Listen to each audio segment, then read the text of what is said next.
All right, let's dive right in. Take a look at these two things. On one hand, you have a super dense scientific paper about how rats think, and on the other, this really bright, colorful textbook on chemical engineering. Now, what in the world could they possibly have in common? Well, believe it or not, they're speaking the same secret language, and over the next few minutes, we're gonna crack the code. I mean, just look at this. On one side, you've got a textbook cover that's practically yelling at you. Boost your knowledge, designed for sure success. It's made to be as eye-catching as humanly possible.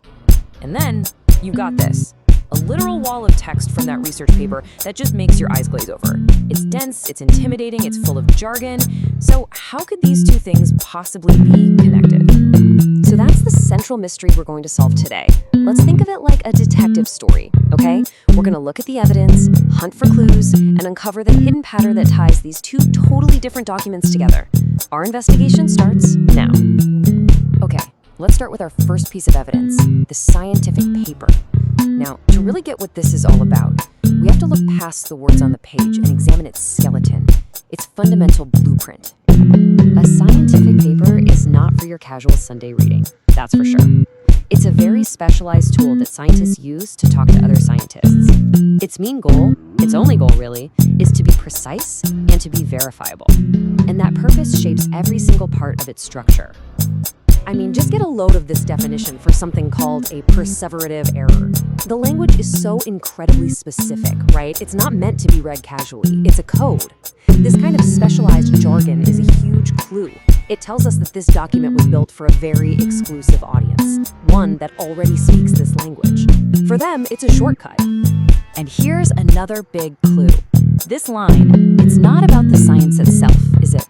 It's about the rules. And this paper is just packed with these formal, almost legalistic sections. Things like conflict of interest statements, where to find the data, approvals from review boards.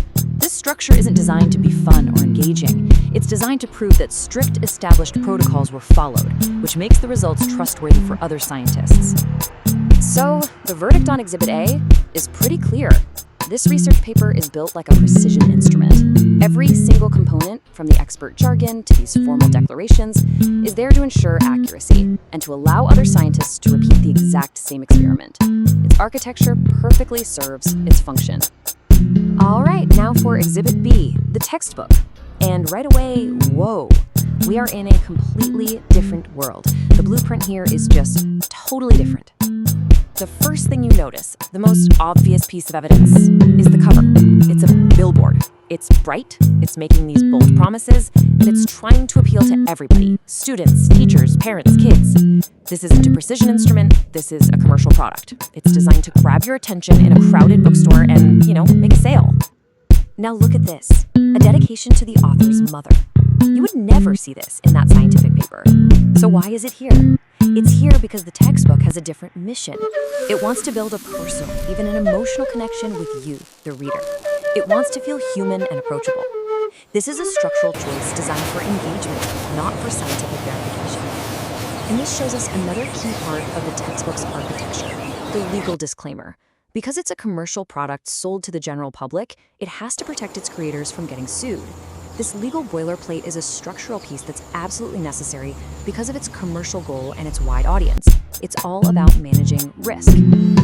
So if we sum up Exhibit B, the textbook is basically built like a storefront. Its architecture has nothing to do with scientific precision. It's designed to attract customers with that flashy cover, connect with them on an emotional level with things like a dedication, and then protect the business with all that legal fine print.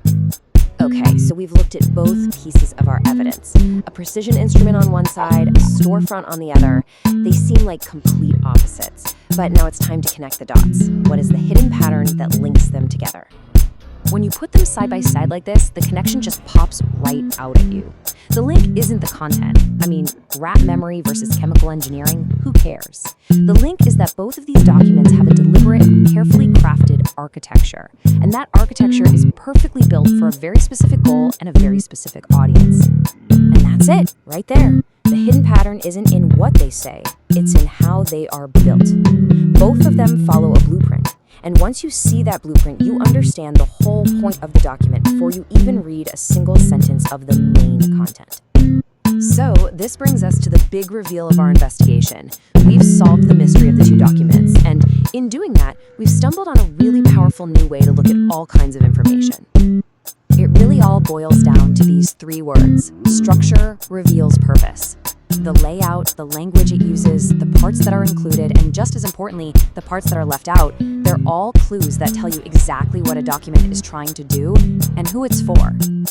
Every single piece of information you come across, whether it's a tweet, a news article, a legal contract, even an instruction manual, it has an architecture, and learning to see that architecture is the key to unlocking a much deeper level of understanding. It gives you context, it helps you evaluate information way more effectively. So, how can you actually use this? You can become an information detective. The next time you encounter any document, don't just dive into the words. First, step back, look at its form. Ask yourself, who is this really for? What is it trying to achieve? And then just notice how every single piece of its structure, the headlines, the images, the disclaimers, is working to serve that one goal.